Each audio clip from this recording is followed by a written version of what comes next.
Good evening and welcome back to Fireplce Conversations from the Namibia Institute of Corporate Governance. I'm the Executive Director of the Namibia Institute of Corporate Governance, and my name is Vinsha Kluter. We're excited to have you back for another yet cardinal conversation that we want to have around fostering a suitable board management relationship. And with me tonight is, and I'll just start on my left, Mr. Shiwana Ndawanyema. He serves as the interim managing director at NAMCOR, Namibia National Oil Company. And as an economics graduate and strategy leader at the company, critical to his role is to work alongside the company's executive management in leveraging opportunities in the petroleum sector to fully deliver the company's upstream and downstream mandate, whilst looking out for opportunities in the midstream sector. Shiwana has served on various private and public enterprises boards in corporate Namibia, and he currently serves as the NAMPORT board director, MidCore director, and on boards of private sector as well. And Shiwana previously served on the Telecom Namibia board and as a member of the Council of NUST, which is a university council. And then I have with me Ms. Ashley Shipitua.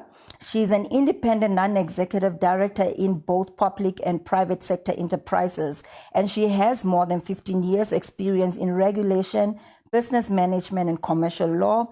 And she honed her experience or expertise in management, corporate legal advice, governance, compliance, risk management, and competition law in over 10 years that served at and has served at management and senior executive levels. She's now a businesswoman, and she is in the SME space, both in, or rather in property, energy, and infrastructure sectors.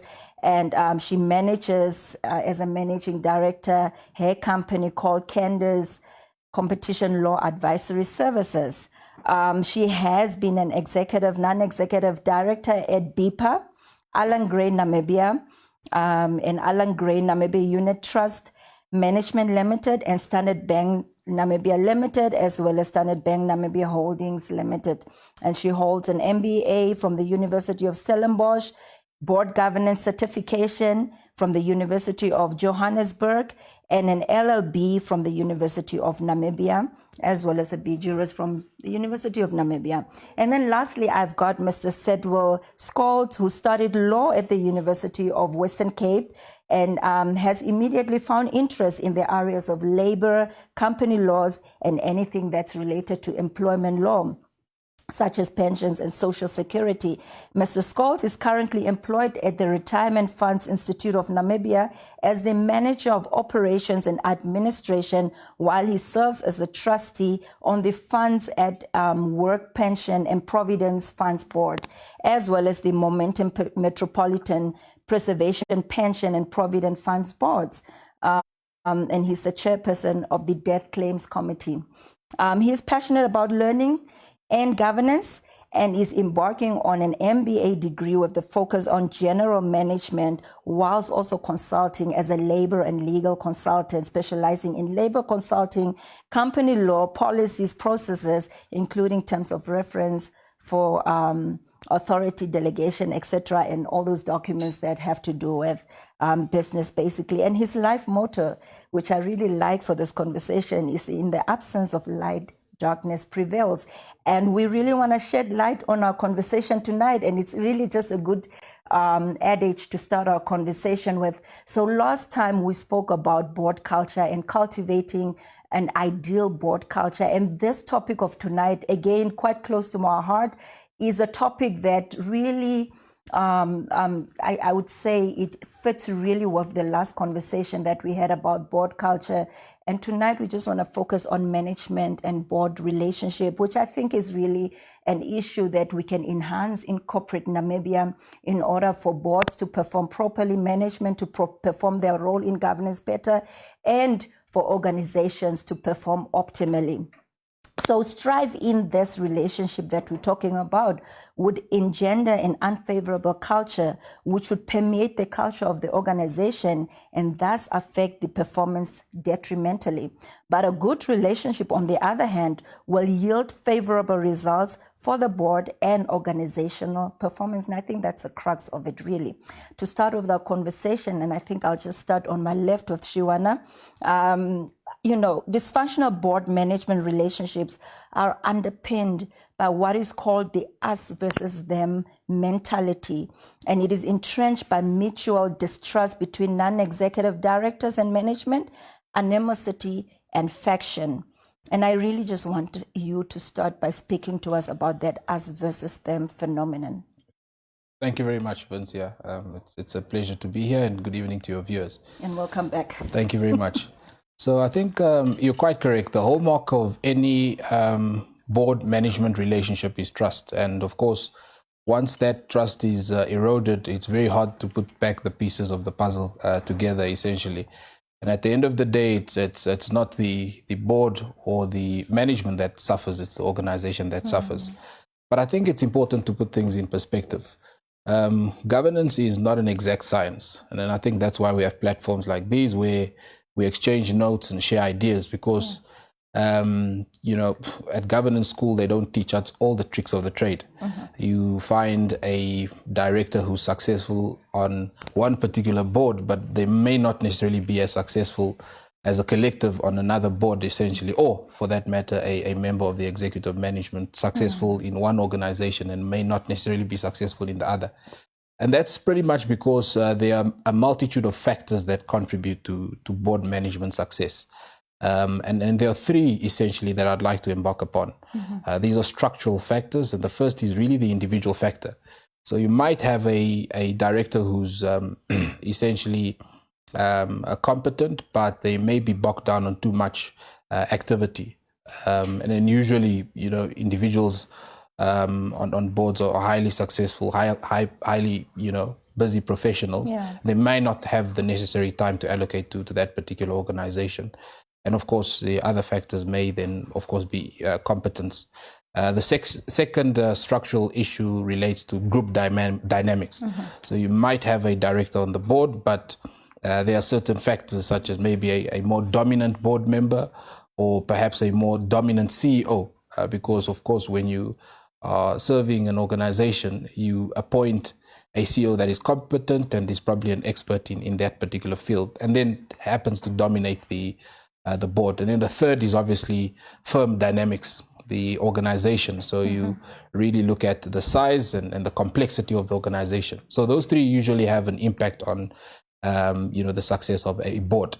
So then the question resorts to pitch in to say, what then causes or erodes trust between the board and management? I think the principal and primary factor is really information asymmetry. So it's a situation where the management does not provide the board with sufficient information to really understand the business or to make informed decisions.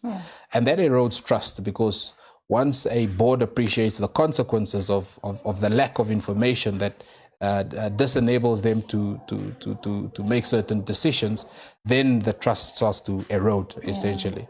So I think the hallmark of any board management relationship is premised on trust, and there are a multitude of ways to go about building that trust. The first is really ensuring that the board is updated with the operations of the organization, and that the delegation of authority is followed through.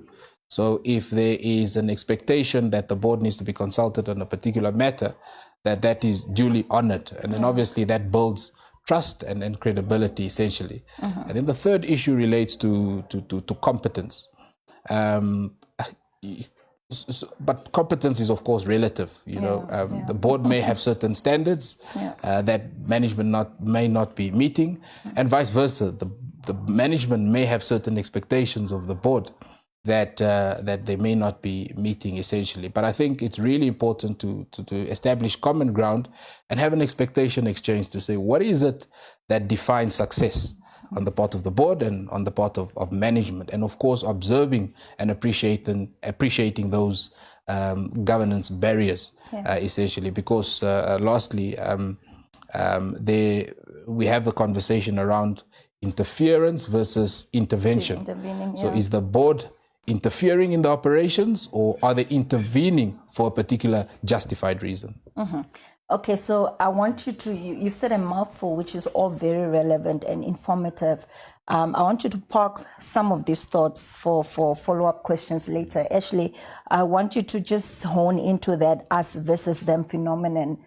He's mentioned something about trust, which I think is quite a very trust or distrust, whichever way you want to frame it or phrase it. It still is a really critical aspect of that relationship. You want to speak to us about that us versus them phenomenon?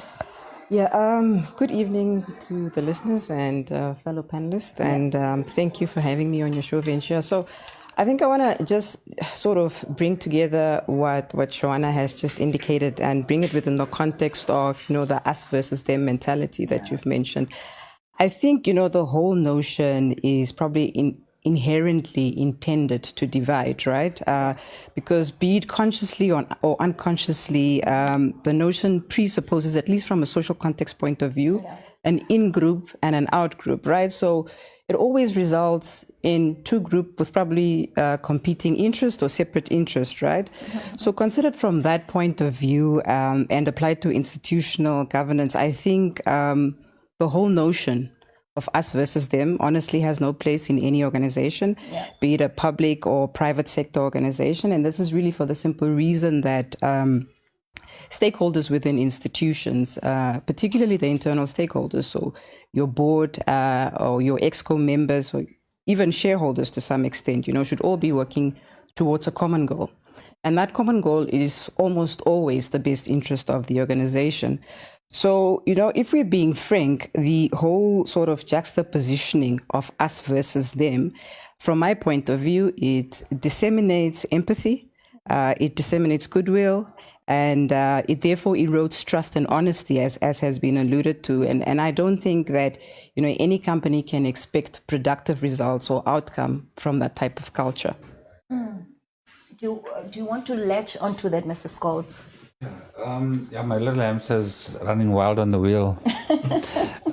So I think the us versus them phenomenon comes from the fact that the board is responsible for the strategic direction that the company is taking. But management is responsible for putting that strategic direction into an operational plan and executing. Yeah. So when it comes to communication, management should know exactly what the board expectations are, as you rightly said. And it shouldn't be an issue of us versus them. It should just be us working towards a common goal. Exactly. Just looking at the same thing through two different lenses. And then at the end of the day, if everyone does what they're supposed to do, then there's no us versus them. So to me, there is no us versus them. It's just us. We are all part of the same team. It's just us. I like that because what you've mentioned and what we spoke about in our last segment, which is board culture, was exactly that. Once people proceed or go past the point of personalities, and they deal with the issues that we came or that brought us together to a table, there's no longer them, there's just us. Exactly. And we're trying to tackle the issue, and the biggest puzzle, or part of that puzzle, is really what you said. It's the organization. We're acting in the best interest of the organization. So there's no us and there's no them. I really want us to unpack some aspects of this dysfunctional relationship just a little bit, and I know we've spoken about trust, or rather lack of trust, which I think you have done justice to that part. I want to go into different aspects, and maybe I'll start with Mr. Scholz. Sometimes we have this dysfunctional or unwholesome board management relationship because of a staff-friendly board. A board that is too much involved in being friends with staff members. Do you want to speak about the dynamics of that relationship and how it actually should be? Okay, so I think you should have, essentially you should have two relationships. If you are friends outside of the boardroom, then you are friends. Yeah. But the moment you step within the walls of the boardroom and you assume your fiduciary duty as a board member, then friendship should not play a role in how you discuss something, what you say, and the decisions you take and the direction you take the conversations. So I think it's a question of accountability more than anything. Even if I know that my friend is the chairperson, and I expect him to take my side whenever there is a difference in opinion. As a chairperson, he should have, as part of his fiduciary duty and as part of his role as chairperson, take the reins of the board and say, objectively speaking, and looking at the facts, putting your relationship outside of the boardroom, this is the way that we actually should go. Professionalism. So, professionalism, accountability, and it comes back to the trust issue. As a friend, I should be able to trust that even if it is my close friend or my brother or whatever the case may be, that if he goes against what I decide or he makes a recommendation against what I thought would be, I need to trust him that he's doing it for the best interest of the bigger picture, and he might be taking things into consideration that I might not be privy to. I like that, but there's another aspect that comes to mind in this relationship, that sometimes the board is too friendly even with management, even if there's no friendship, right? And they just don't see that place of drawing boundaries. And I think that's also another aspect that one can talk about, Shiwana, you know, and it's just not management, it's also just staff members, because sometimes staff members feel so cozy to come directly to the board when they have got internal structures that they should be following because of the relationship that's created from the boardroom already. Shiwana. Yeah. Thank you very much. And I agree with Mr. Skoltz. You know, that professionalism needs to be maintained at all times.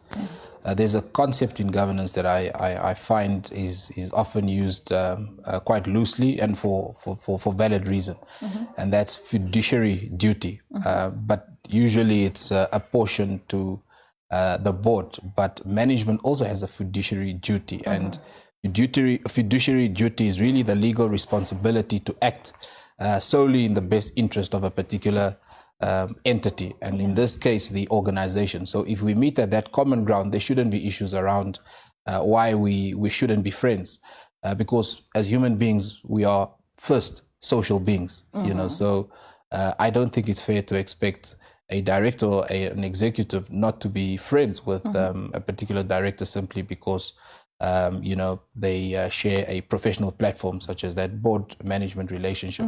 So I think, you know, there are certain controls in place to ensure that that conflict is managed potentially, because you can be clouded.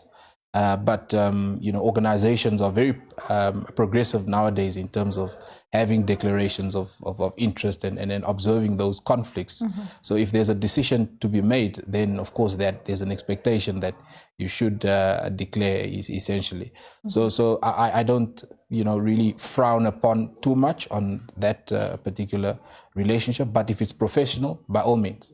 And maybe Namibia is a small country. People know each other.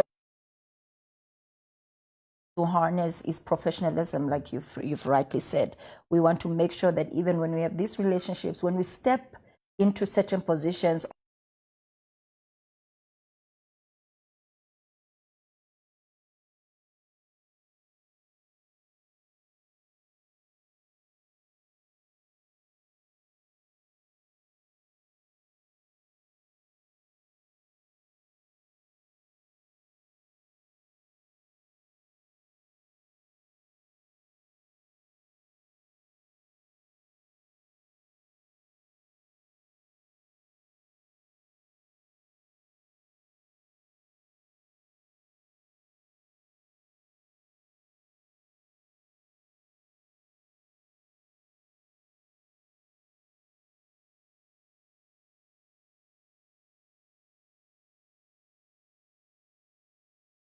Textualize this whole thing of unwholesome board relationships and management relationships is through practical examples where we've seen it.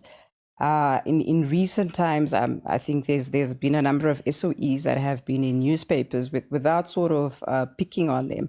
The ones that come to mind immediately is, for example, BIPA and NAMCOR, and of course, both of us are not at liberty to speak about these issues, but I think if you are an objective person looking at it from the outside and sort of taking a reasonable assessment of it, you'll probably deduce that there is some wholesomeness within the internal relationships in that structure. But I think to drive your point home, particularly around the issue of a dominant CEO that you've alluded to, an example that comes to mind at an international level for me is the Steinhoff case. I think this probably presents a good case study. And when you look at, the causes of the what they call financial or accounting irregularities, that I would term it fraud and corruption, is probably, it was as a consequence of non-compliance and failure to implement certain, governance controls. So while we speak about having these things implemented theoretically, the practical outcomes are not always aligned to, the controls and measures that we've put in place. So, for example, Steinhoff was a big organization. No one would have imagined that they wouldn't have proper governance practices in place, right? But despite that, we saw that, there was incorrect board structure. The composition was wrong because there was no diversity on the board. And when we speak of diversity, we're not just referring to gender, we're talking about even skills, we're talking about age. It was dominated by the Stellenbosch boys. And also, this somehow led to a toxic board DNA culture, and it also compromised the independence of directors.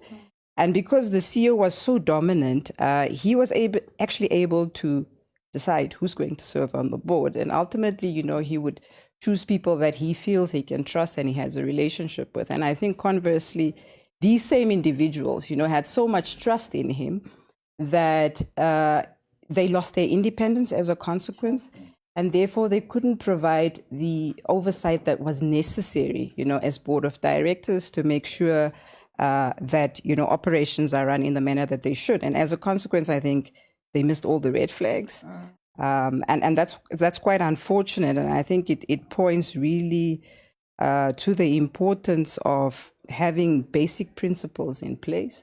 Despite the relationships that we might have outside of the boardroom, it's important that all of the individuals within an organization understand, their roles and responsibilities, and that they are alive to governance principles like accountability and building an ethical culture.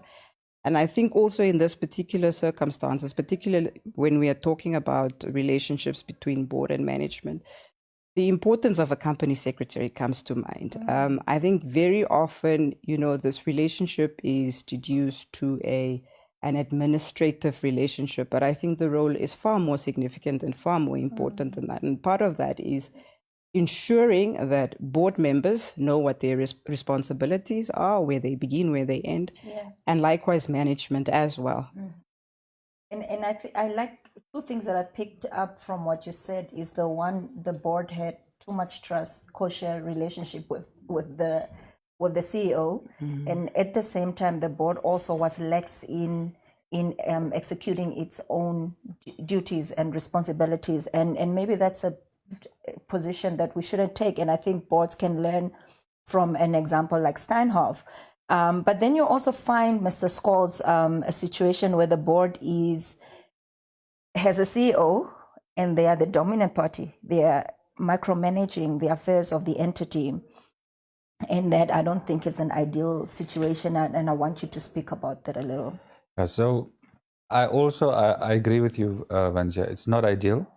The board should remain strategic and allow the CEO to remain operational. They can provide the guidance. So in the boardroom, we always say that we zoom in and we zoom out. So you should know when to zoom in and look at the nitty-gritty details of what the operations are doing. But then you should be aware of when to zoom out and have that helicopter view to see where is this actually going to take us and where are we actually going with this. So I think as a board, as part of the induction, that should be one of the key focus areas, just to create that separation of operational versus strategic views and duties. And then from then onwards, just to keep the line, not to blur those lines between staying operationally involved. Sometimes it is necessary for the board to jump in and get operationally involved. But as soon as the car gets going again, you should be able to get back into the driving seat. I like that part where you said that sometimes it's warranted for the board to actually, enter that space of operational. When the company is failing, Yes. perhaps you appoint one of the directors to assist the CEO Yes. to get the car going again or the engine going again, and then it does. Shiwana, I'm just thinking about this thing we've been going around talking about. What are those factors that create that unsavory relationship? And we've mentioned a few, from distrust to the nitty-gritty and the intricacies of this relationship, which I think is quite important. But now that we have that unsavory relationship, it does take away from the primary purpose upon which that relationship is premised. And I think that primary purpose is either the mandate of the entity that we're serving, and to make sure that we serve it in its best interest. So that's the cardinal issue that we came to serve as the board and management. When we have this relationship that we have now carved out as unsavory, what are the adverse effects of this noxious relationship that you can think about?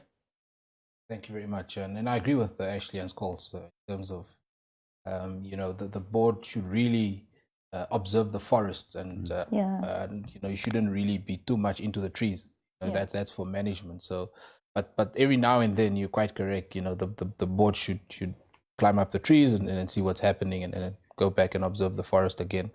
But you're quite correct. But I think what is important to understand is sometimes there's valid reason why the board enters the engine room. If management is reporting time and again that 2 cylinders aren't firing, and it's a repetition, of course the board should resort to pitch in and observe why this particular cylinder isn't firing, because we need to get the engine going. So sometimes the management might not have that appreciation. So there may be valid reasons why the board resorts to pitch in, but it's again a conversation around turf. So that's management's turf, and naturally you can expect a certain level of discomfort. And then that obviously erodes the relationship. And of course, if that relationship is eroded, then you've got an issue of trust, and then the problem starts. And then of course the consequence, as it were, is really the organization begins to suffer, because now you have personality conflicts. So the focus is taken away from the forest, and the focus is now on dealing with people issues, which is really unfair for the organization, because you now neglect your fiduciary responsibility, and in excess of 50% of your time is dedicated to dealing with people issues, which is very unfair, not only for for the organization, but also for the shareholders that have entrusted you to fulfill that fiduciary responsibility, essentially. But I think a big conversation to be had is the extent of erosion. So when a board management relationship is eroded to an extent, we must assess that, is it irreversible or irreconcilable? And we must be honest with ourselves to say, look, if it's irreconcilable, then something's got to give. Either board must step down, or management, or CEO, as it were, must step down, essentially. Because at the end of the day, and we all know the saying, when the elephants fight, it's the grass that suffers. And in this case, the organization. So we all have a fiduciary responsibility to serve, but only the interest of the organization. So you've mentioned what I think is quite key, people relationships, and that really starts on the level of board management. And when I say management, executive, right? But it also filters into the company. People are uncertain about what's happening in the company. The staff members, that uncertainty that's created because of the relationship and so on. So that people relationship is really, like you said, unfair for the organization as a whole, because it's not only on the top that this, dysfunctional relationship or the noxious relationship happens. It also filters right down to the bottom.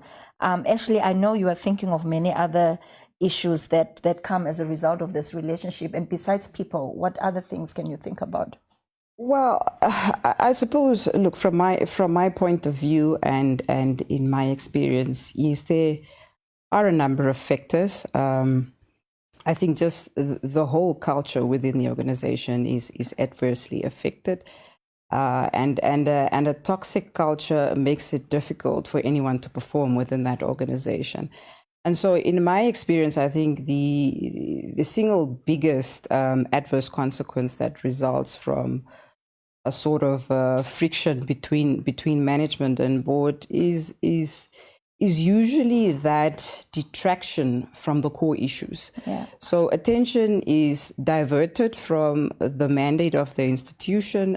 Attention is diverted from the strategic objectives of the institution, because parties or people are now focusing on the people issues that Shawana has alluded to. Because I think as individuals, when we are at odds with one another, or when we are at loggerheads, right, we tend to take a defensive posture. Yeah. So when you're sitting in a board meeting and you're asking the CEO what could otherwise be a very relevant question, the response is often defensive, because from their point of view, you are asking the question to attack their competence or their integrity, but you could just be asking the question to make sure that the institution is on the right trajectory. Yes, and to get the information. Yes, and so these are some of the outcomes of sort of an unhealthy relationship between management and board, and I think it has a snowball effect because once these things begin to happen, trust is lost, and this is when you see people writing, for example, in public enterprises, unanimous letters to ministers and government officials reporting on the internal issues of the organization. And before you know it, these things are in the media, we're reading about it. And the next thing, you now have to manage public perception. You have to start trying to repair relationship with stakeholders like your minister and other shareholders potentially. And so all of this really takes away, your focus from the main thing, which is the business of the organization. And as Shawana indicated, I mean, I think the institution ultimately suffers. Mr. Scholz, she said that when that relationship is not proper, when you've asked the CEO, for instance, for information, and I'm picking on the CEO, but it could also be the board of directors, because it's a relationship, you find that adverse response to questions or even information seeking. And we heard about information asymmetry being a huge factor in this relationship.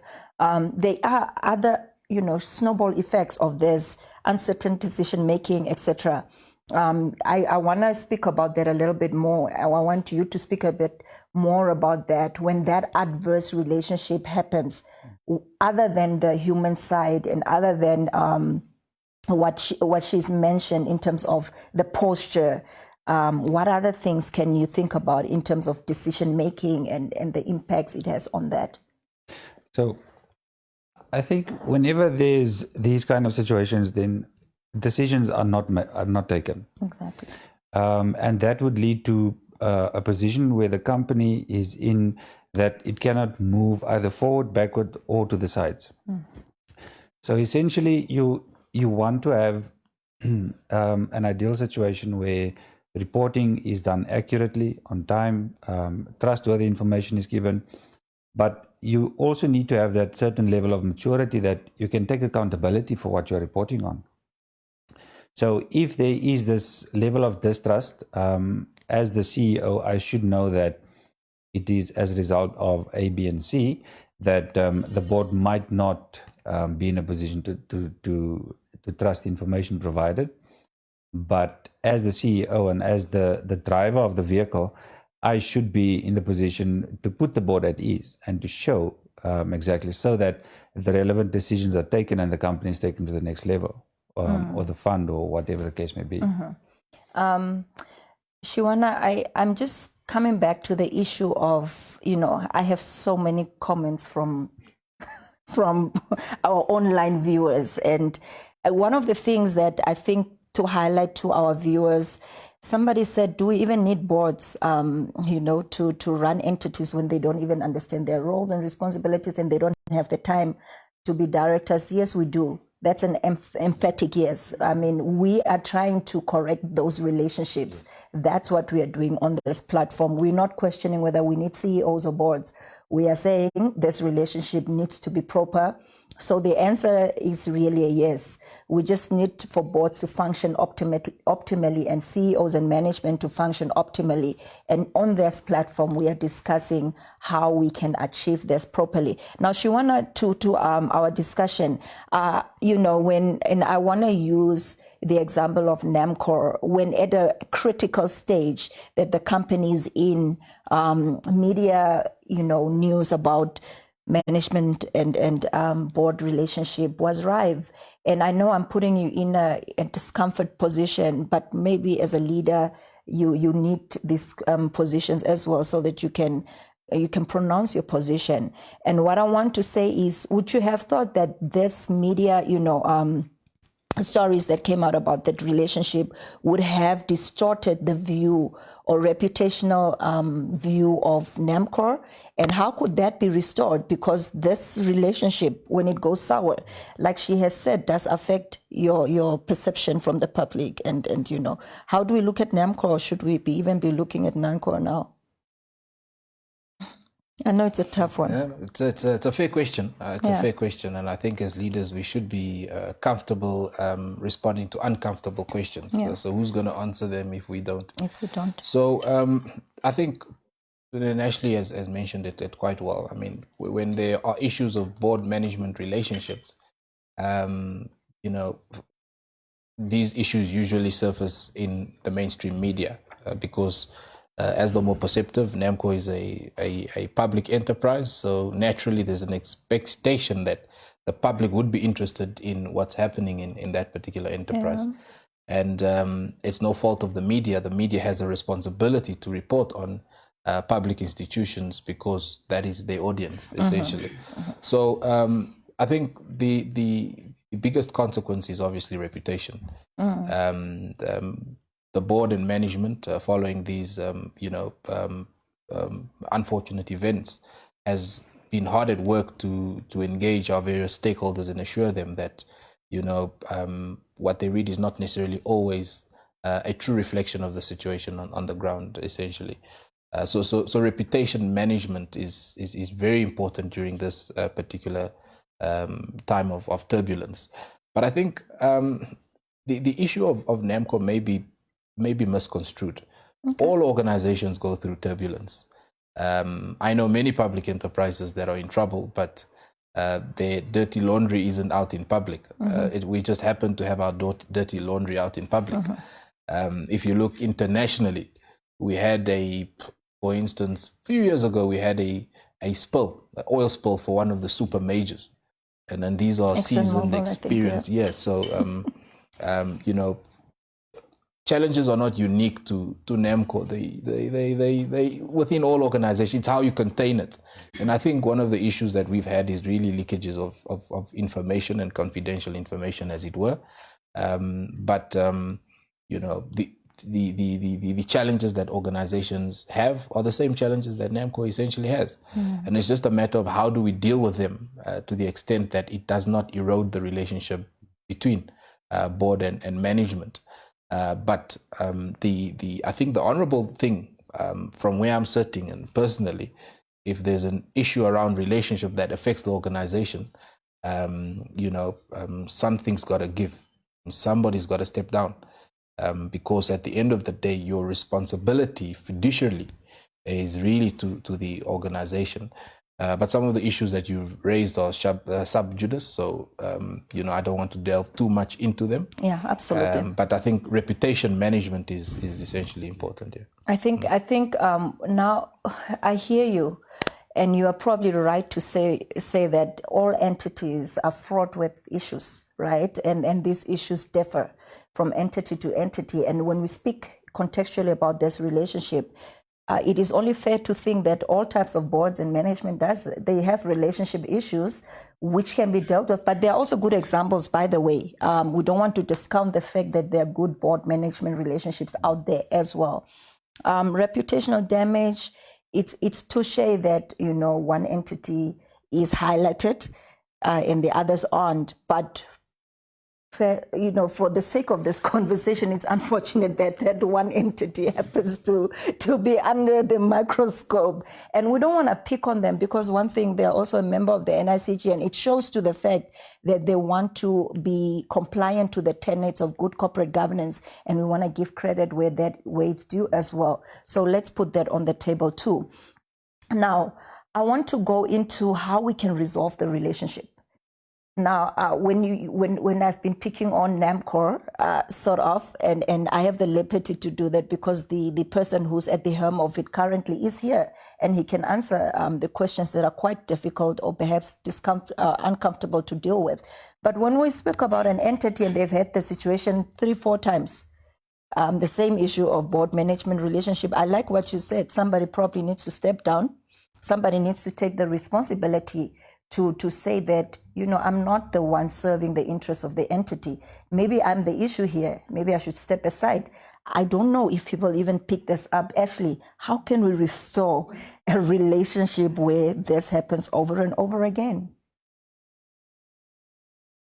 Look, I think it's situational, and it would probably vary from institution to institution. And I'll come back to that just now in a second. I want to also reflect very briefly, I think, on a point that Shawana and yourselves have touched on during the conversation, and probably borders around the whole notion of ethical leadership, right? Okay. And I mean, there's various definitions to what ethics is and what ethical leadership is, and it speaks to, integrity and your moral fiber as an individual. And I often ask myself, because we appoint people because they qualify or they're suitably qualified, I say with a caveat, but they meet the academic qualifications. Right. They have the relevant experience to fit those roles. But we're not really truly able to test for their moral fiber, right? Because I ask myself the question, how do you test someone's ethics? Some people might suggest you can do it through things like psychometric testing. Perhaps that might be correct, maybe even reference checking. But I mean, I don't think that those are foolproof because an individual, might be able to tell wrong from right. Yeah. But that doesn't necessarily mean they'll do the right thing. And so that's where things like, situational ethics comes into play and personal interests come into play, and usually at the expense of the best interest of the institution. So I think in public enterprises and in private sector enterprises, these are things that we need to guard against. Personally, from my point of view, when it comes to ethics, because it's such a theoretical and abstract subject in nature, I usually like to use sort of as a test. I usually ask myself the question, right? Have I made things better than I found them? Mm-hmm. And by asking that question, it kind of forces you to do some sort of introspection and look back at, where we started and where we are now, especially if you're a board member, because you're there for a very short period of time. You're only there for three years, and time goes by pretty quickly. So you want to do that assessment, to make sure that you're making a difference and to make sure that, the skills that you possess are adding value to the organization. And I think it's an important thing for even board members and executives to just often ask themselves, am I making a difference? I think it's important. The other test that I usually like to use when it comes to, and this is my probably last intervention on this issue of ethical leadership, is, the whole notion of everyone is entitled to their own opinion, but not to their own facts, right? Yeah. And that's because you can't make up facts, and facts are objective. Yeah. So when we try and find solutions or make decisions based on facts, we're almost always going in the right direction because it eliminates opinion. Mm-hmm. So I think that kind of practice is underestimated, but it has value within organizations. Mm. But before I come to your second point, I think I'll let somebody else also come in and make an intervention. You did ask how we can improve the relationship. Yeah, and I think we should actually get to that soon. Mr. Scholz, you probably want to latch onto what she said, but then I also essentially want you to speak about how we can reconcile that relationship. And actually, before you take the question on, when the relationship is irreversibly affected or irreconcilable, as we'd say in law, what should we do to restore it? So in order to reach the point of irreconcilable, we need to see what intervention has been put into place before. Yeah. So I'm assuming that there would have been steps to try and reconcile, to try and rebuild the relationship, rebuild the trust. But whenever we reach the point of irreconcilability, then it's either or. So, and I agree with Mr. Shiwana, then one needs to give. And normally, if it comes down to a vote, majority would rule. But we need to be mature and honest with ourselves enough to say that, have I done what I was supposed to do? Did I do what I came here to do? Yeah. And I would like to echo what Ashley has said, that am I leaving the place in a better position than I found it? Yeah. So I'd like to end off with that. Yeah, I like that question. Am I leaving the organization in a better position than I found it? That's a question that not only board of directors should ask. Employees as well. It's a question that employees should also ask. If I'm no longer serving the organization as an employee, whatever level of employment I am at, especially when I'm an executive, that's probably a question, if I've answered it negatively, that I should be able to say, maybe it's time for me to step aside. What if you've done the reconciliation and you've taken the steps to do so, Shiwana, and you find that around the same personality or the same person, that same issue occurs, and we have done the structural changes around the same person, what should we do with that person? Yeah, well, thank you very much, Vincia. It's an interesting question. So you've gotten to the point of reconciliation. Yeah. Now you need to meet at a principal level. So there are usually 4 questions that inform a relationship or decision that guides that a relationship. The first question is it true? It's a question of fact and data. Okay. The second question is it legal? It's a question of compliance in terms of a policy.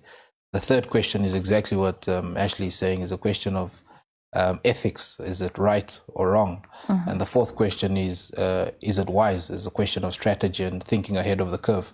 So once you have those 4 principal questions on the table that guides your relationship, you probably got a good thing going, essentially. So I think as individuals in organizations, we need to move away from personalities and start thinking in frameworks, models, and concepts that guide our relationship and our decision making, essentially, so that we can essentially move away from Shiwana versus Vincia towards Vincia and Shiwana versus the issue.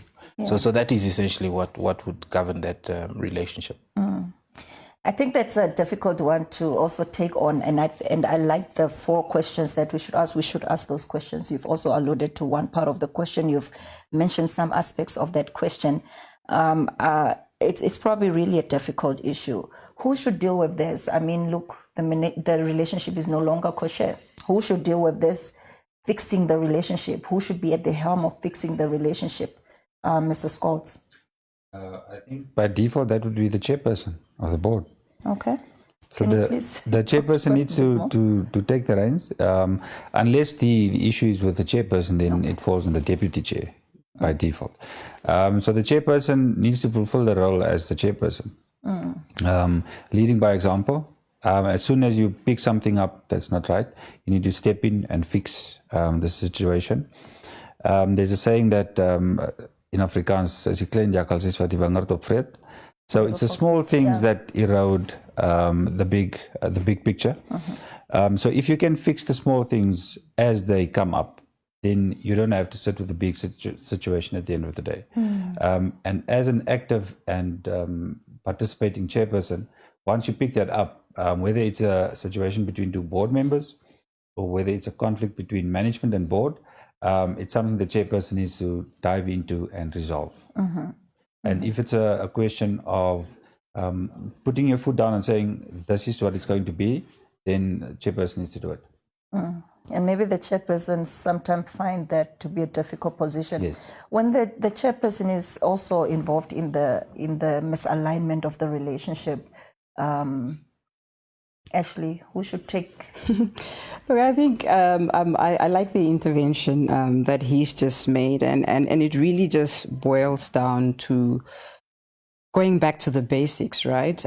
Just making sure that everybody within the institution, including the chairperson, understands their role, why it is that they are in that specific role, and how being in that role sort of advances or ultimately drives the performance of the institution. And I mean, this culture needs to, I agree that it needs to be embedded from the very top. And the chairperson needs to make sure that it's sort of permeated across the whole institution. So where you have a chairperson who, for one or other reason, doesn't understand his role or neglects his role or is just sort of reluctant to do what he needs to do, then I think in those circumstances, you probably need shareholder intervention. Right. And where the shareholder intervenes, but I think it almost always result in the removal of that individual and looking at individuals that are more suitable to take on that responsibility. Yeah. And or making an order that is suitable to fixing that relationship, isn't it? Because maybe the shareholder can only remove the board, but it can also recommend to the board and say, but we've only had issues with that one individual as a CEO. Yeah. Perhaps these are the steps that you need to take. Shiwana, I know you're a strategist, and core to that, I think, is the issue of culture. And making sure that we embed a certain culture in organizations. And now we're also talking about board culture and the board management relationship.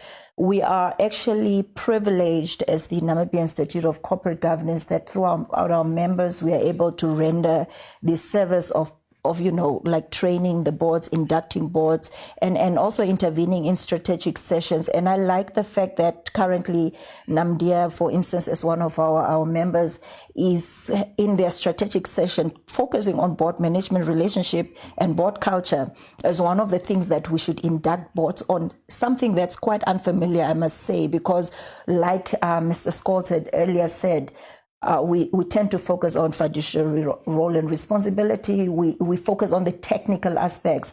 And Shiwana also mentioned it. We don't do the soft aspects. How can we embed this into board culture and into board management relationship in trying to fix and in also just trying to already introduce a culture that's proper from the beginning? Thank you very much.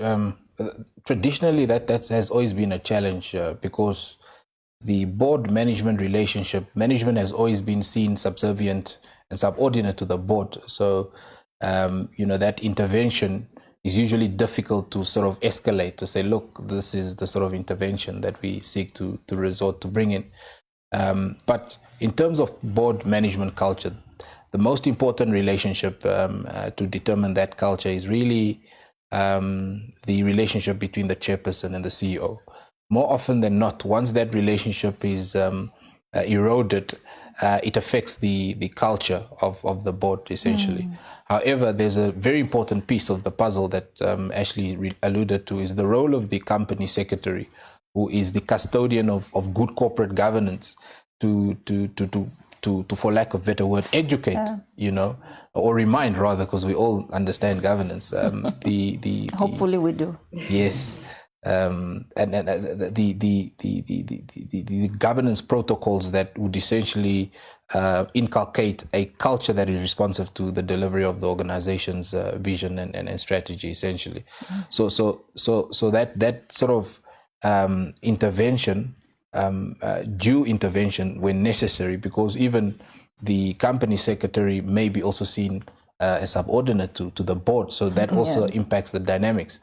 But I think on the relationship between the board, the nexus between the board, the company secretariat, and then of course the CEO who represents management, it needs to be carefully managed and understood, because in as much as the company secretary may want to intervene, they are still subordinate to the board effectively. So you need a particular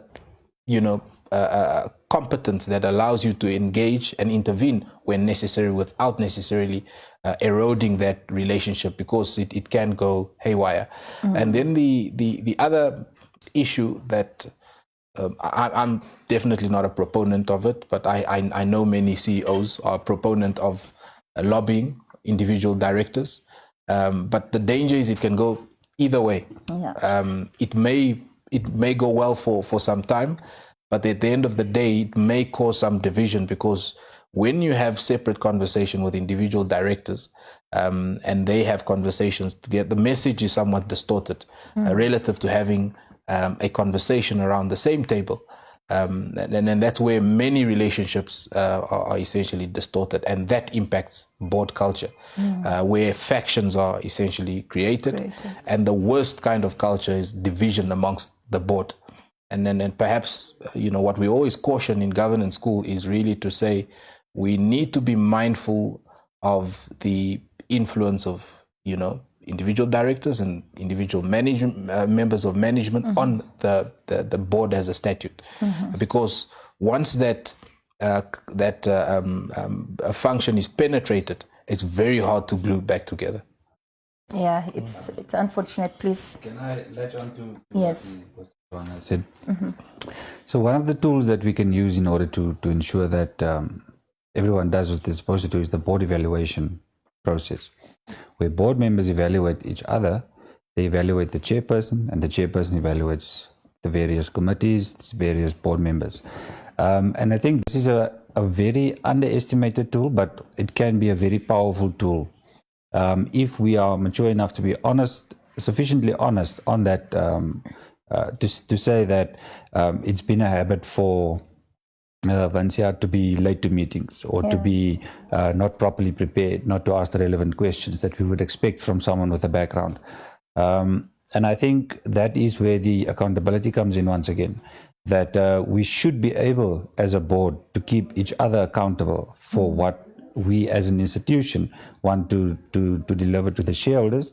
And if we're talking in the case of a fund, what we want to deliver to the members. So that's just my 5 cents worth of echoing what he's saying. Yeah, and that's an important aspect. I actually wanted to bring it up when you mentioned the relationship between the company secretary and perhaps sometimes where the relationship doesn't have the necessary weight, like the company secretary, then she can step aside and call for that evaluation, right? And that assessment, whether it's just a board culture assessment, whether it's an assessment of the relationship, whatever type of assessment is then done by a third party, which is more independent, and their results can then be used by the authority who makes the decision, either in appointing the board or the management, and they can use the information for the benefit of the entity. I think that's an important thing that you've mentioned. We've unfortunately run out of time, and the discussion was very pertinent. And I must say, this discussion needs to permeate every boardroom and every executive committee, because if we get this relationship correct and we get it right, we definitely are at least a step ahead in getting corporate governance fixed in Namibia. Because I can tell you, I have written articles on this, I think 3 times already, and same institute and others that have also latched onto that same type of unsavory relationship. And it's just to say that because it's an issue that seems to be perpetuating, and now we have discussed it on an open public forum, we need to deal with it, and it should reach the places that it should reach, from the shareholder to board to executive and to everybody else in the fabric of an institute. There are so many questions from the platform, but we have sort of dealt with them, and there are so many comments from the platform as well that unfortunately we can't deal with all of them because our hour is over. But I want to ask each and every speaker to give us a parting thought around board management relationship that we can use to forward good governance practices in our country. And just because you are a lady, I'm going to ask you to go first. Okay, so I think in the interest of time, Vinci, I'm going to mention 4 things. Okay. First one is trust and communication, absolutely imperative. Second one is clarity of roles and responsibilities equally as important. Once that's understood, it allows us to hold people accountable and also to be able to manage performance. So that's the third. And lastly, I think active engagement and collaboration amongst board members and executives. I'll leave it there. Thank you so much. I am just making notes. Mrs. Golds. Yeah, I'd just like to echo the communication portion, the accountability portion, and then, like we said in the beginning, in the absence of light, darkness prevails. So be the light, otherwise it will go dark. Because light is an intentional act, whereas darkness is automatic. I like that part. Light is intentional, so we need to be intentional about what we want to achieve with a specific institute or organization. Okay, that's good. Shiwana, final thoughts? Thank you very much. So I think for me, it's just really one thought, and that applies to myself as well, is really to say our responsibility collectively should be to the organization, not to individuals, not to the minister, not to the shareholder, but to the interest of the organizations that we've been appointed to serve, essentially. And not to ourselves personally.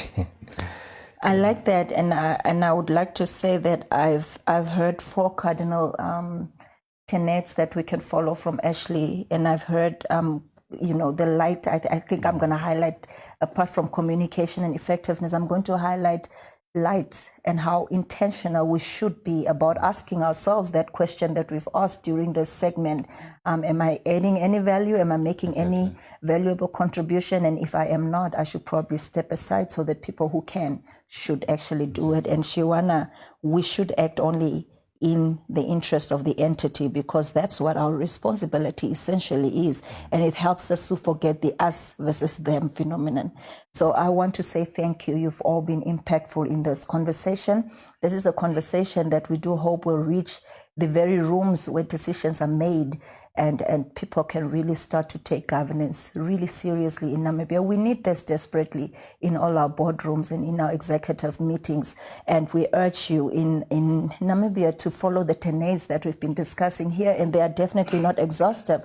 There are many more things that we can help you establish in your organizations through the Namibia Institute of Corporate Governance.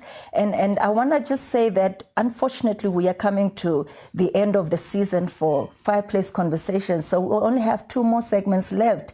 And I would like you to join us for those 2 more segments. That's next week, Thursday, and the oncoming Thursday after that. And then we call it a day for Fireplce Conversations for this season. We've had a great season, and we do hope that these conversations have made a difference in the governance landscape in Namibia. And we thank you for joining us tonight. We thank you for joining us on the panel on set. Thank you so much, and please have a good evening and join us next week on Fireplce Conversations of the Namibia Institute of Corporate Governance. Have a good night.